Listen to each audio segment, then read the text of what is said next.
My name is Dennis Allen II, and I'm from Hemstead, New York. I am a theater artist, but I'm here as a playwright. I'm here working on a new play. Yes, I also act and direct, and I've produced a few things. So I say theater artist so that because it's such a wide, I have to have multiple hats, especially in this industry.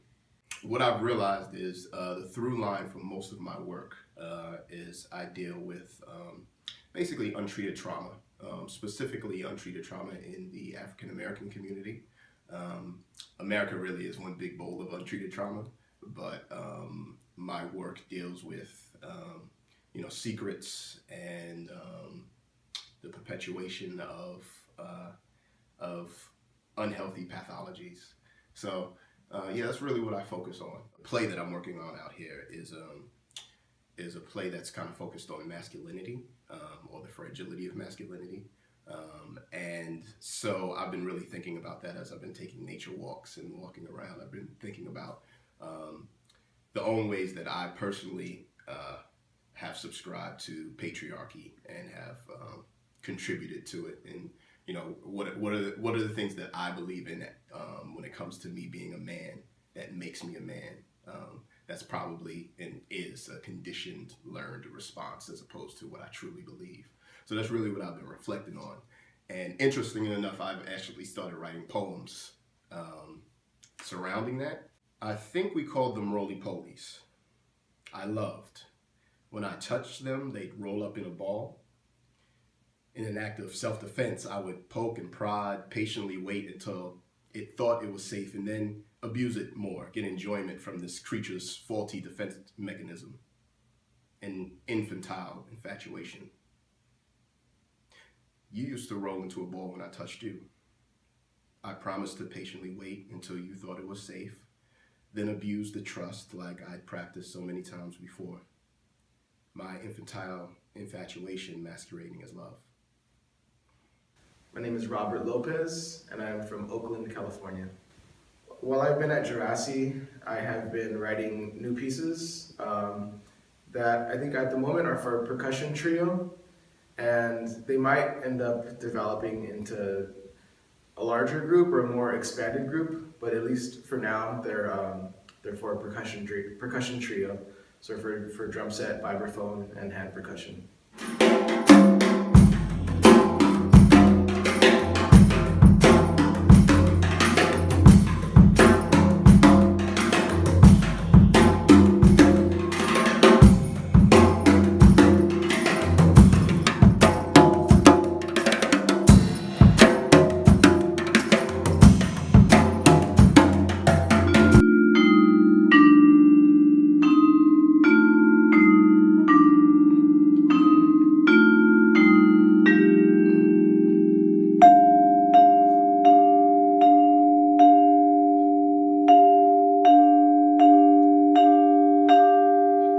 And so it's really nice to have time to sit and create and really dig into all these ideas and experiment and record and try all these different possibilities.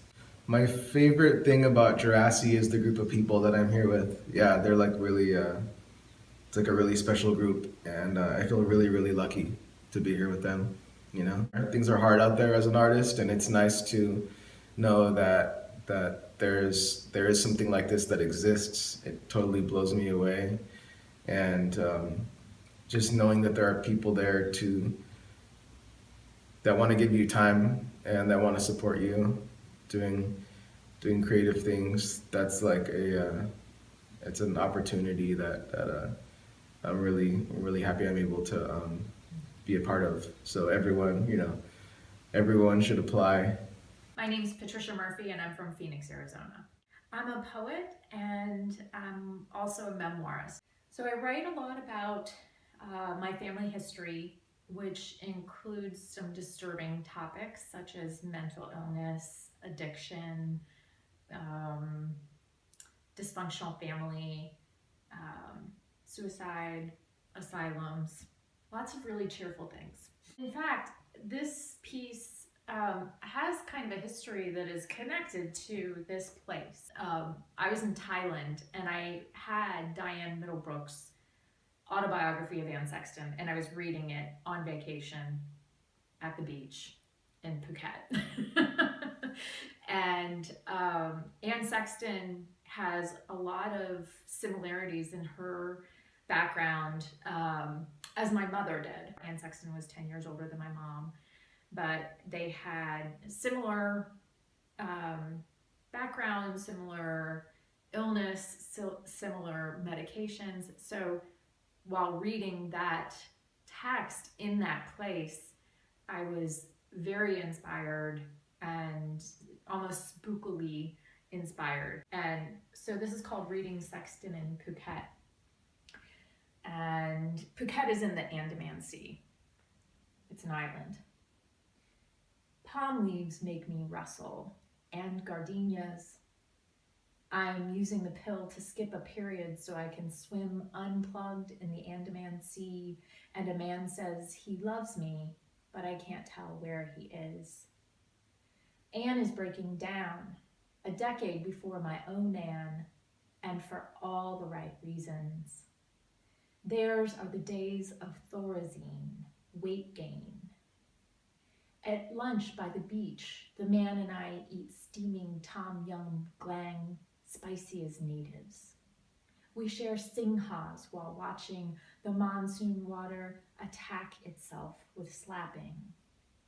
The churning makes me crunch, clenches my jaw, but the man says I am beautiful. Was your Anne mad? I want to ask the man. As mad as any Anne ever was. Did she pray for the rare days her madness turned into metaphor? Did she seek altered states of why does it matter, just like I've learned every good Anne should?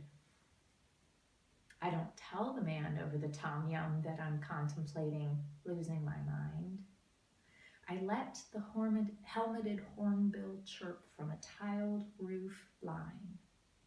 Later, the man and I eat rambutan as if it weren't ridiculous to do so.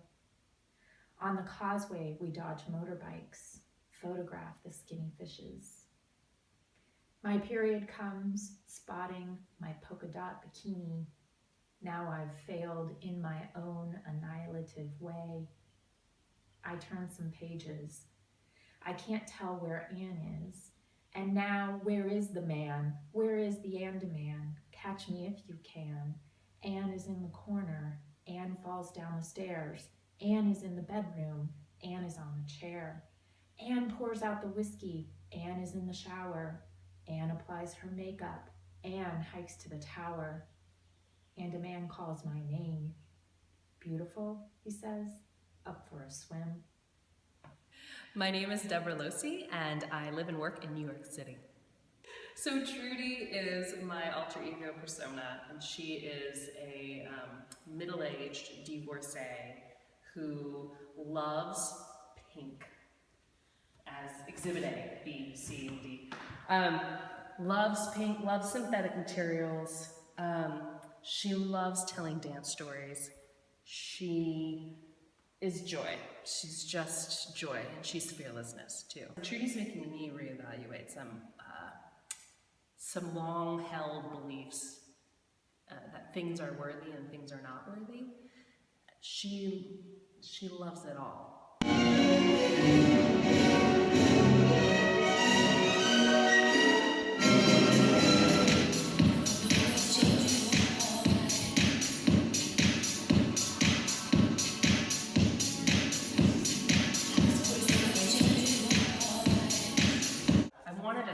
I want to work within a structure that I had never worked with before.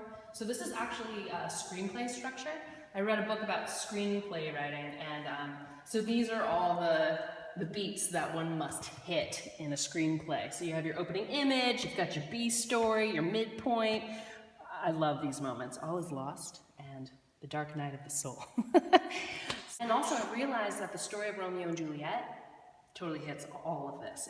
The story of Romeo and Juliet sits perfectly within this. What did Shakespeare know?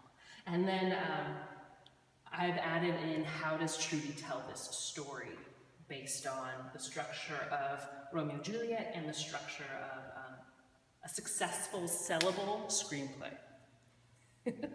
The ability to work intensively on my own, but also wander out and have a conversation with somebody about drumming or filmmaking, and then come back in here and let that kind of permeate what I'm working on, and then to have those dinners with Dan is just, it's incredible to have that community time too, and also to feel so fully supported and like honored, and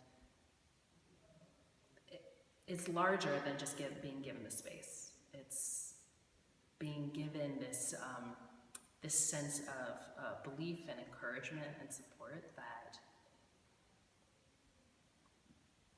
that's affecting the work in a way that I wouldn't necessarily have in New York City. My interests are very magpiean now. Like, I follow things that are shiny and things that interest me. And so right now, screenplay, Romeo and Juliet, Trudy, circus, variety, Carol Burnett, singing, Shakespeare monologues, and I am trying to find a way to synthesize all of that I love into one thing. Performance is how it's manifesting now.